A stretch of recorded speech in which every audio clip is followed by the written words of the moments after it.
керемет нәрселерді айтады пайғамбарымыз саллаллаху алейхи вассалам. Сонымен жаңағы рух, ана біз ұйықтап жатқан кездегідей ғой. Көрдіңіз бе? Сіз түсіңізде көресіз ғой. Ол Алла тағаланың қалауымен жаңағы толық денеде қалмайды, біз сол арқылы көреміз ғой. Алла тағала шығарады оны, ұйқының кезінде де шығарады. Бірақ ол өлім сияқты нәрсе емес.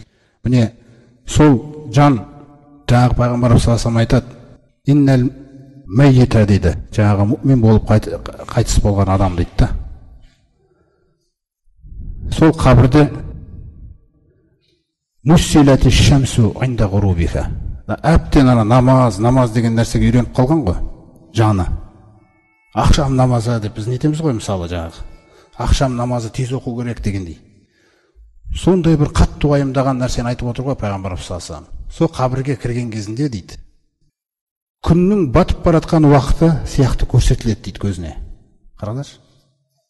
Ол бұл жердің бетінде емес қой, бірақ бәрібір ана нәрсе, уайымдаған нәрсе, күннің батып баратқан бейнесі көзіне көрсетілген кезде дейді, қараңдар, фаяжлису, отыра қалады дейді.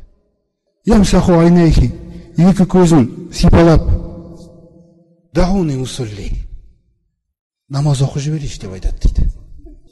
Қараңыз, дүниедегі жақсылық, бұның барлығы хақ, пайғамбарымыз саллаллаху алейхи вассалам сөйлеген нәрселері.